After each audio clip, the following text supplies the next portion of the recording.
திராவிட முன்னேற்றக் கழகத்தின் சார்பில் மாநிலங்களவைக்கு 4 வேட்பாளர்களை தேர்வு செய்திருப்பது மகிழ்ச்சி அளிக்கிறது. அதில் மக்கள் நீதி மய்யம் தலைவர்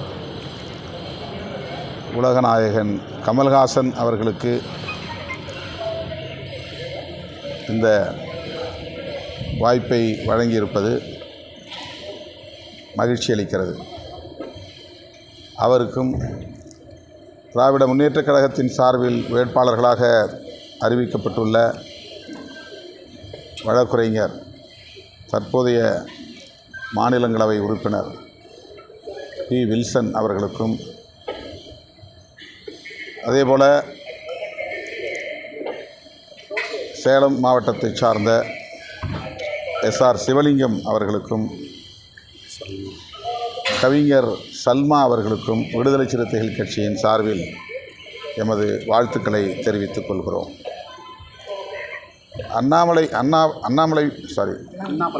அண்ணா பல்கலைக்கழகத்தில் நடந்த பாலியல் குற்ற செயல் தொடர்பாக கைது செய்யப்பட்டவர் குற்றவாளி என்று உறுதிப்படுத்தப்பட்டிருப்பது ஆறுதல் அளிக்கிறது. அவருக்கு என்ன தண்டனை என்பது பின்னர் அறிவிக்கப்படும் என்று சொல்லப்பட்டிருக்கிறது. இதனை வரவேற்கிறேன். தீர்ப்பு வந்த பிறகு அதை பற்றி நாம் கருத்து சொல்ல முடியும்.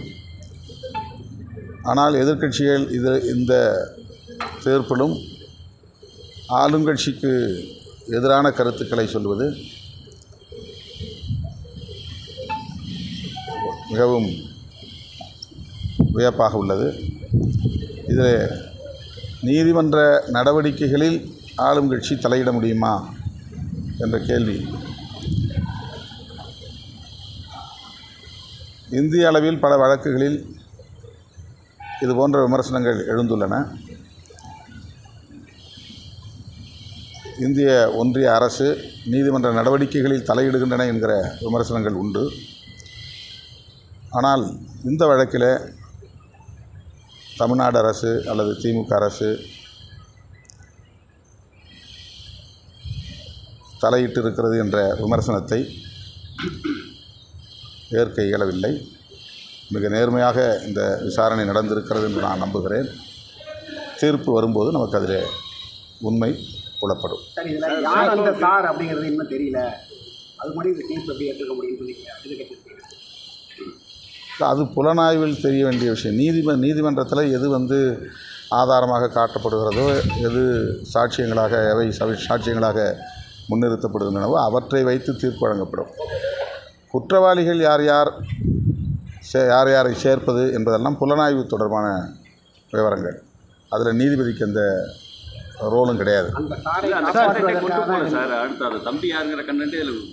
அதுதான் அது புலனாய்வில் அதில் தீர்ப்பை வச்சு நம்ம ஒன்றும் சொல்ல முடியாது.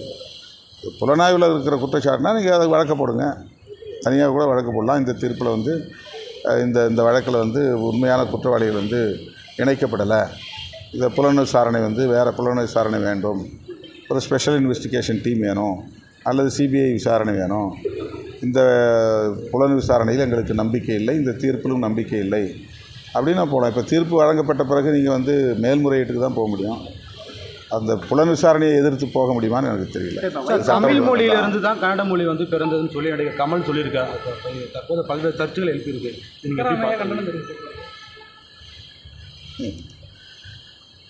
வரலாற்று மொழியியல் வல்லுநர்கள், தேவநேய பாவாணர் போன்றவர்கள் தமிழ்தான் திராவிட மொழிகளின் தாய் என்பதை உறுதிப்படுத்தியிருக்கிறார்கள். பல மொழியியல் அறிஞர்கள் அதை பல்வேறு தளங்களில் பதிவு செய்துள்ளனர். இன்றைக்கு கன்னடம், மலையாளம் பேசக்கூடிய மக்கள் அந்த உண்மையை ஏற்க தயங்கலாம். ஆனால் வரலாறு தான், உண்மைதான். அதை எவரும் மறுக்க முடியாது. கால்டுவெல் அவர்களின் திராவிட மொழிகள் ஒப்பிலக்கணத்திலும் அந்த உண்மை சொல்லப்பட்டிருக்கிறது. ஆகவே தமிழிலிருந்து பிற மொழிகள் சமஸ்கிருத கலப்பால் உருவாகி இருக்கின்றன என்பது ஏற்றுக்கொள்ளப்பட்ட, உறுதிப்படுத்தப்பட்ட ஒரு வரலாற்று உண்மையாகும். வைகோக்கு ராஜ்யசபா எம்பி மறுக்கப்பட்டிருக்கு. அவங்க கட்சிக்காரங்கள்லாம் வருத்தத்தில் இருக்காங்க. பார்கெனிங் பவர் இல்லை குறைஞ்சிருச்சுன்னு நினைக்கிறீங்களா சார்? அது வந்து ஒன்று மதிமுக சொல்லணும், இல்லைன்னா திமுக சொல்லணும். இதில் நான் கருத்து சொல்கிறதுக்கு எதுவும் இல்லை. சார் எலெக்ஷன் அப்போ தேமுதிக வந்து சீட்டு தருவோம்னு சொல்லி ஏடிஎம்கே சொல்லியிருந்தாங்க. ஆனால் அது இப்போ இல்லைங்கிறாங்க. அது அவங்க பிரச்சனை, அது அவங்க தான் சொல்லணும். செய்திகளை உடனுக்குடன் தெரிந்து கொள்ள உடனே சப்ஸ்கிரைப் பண்ணுங்க.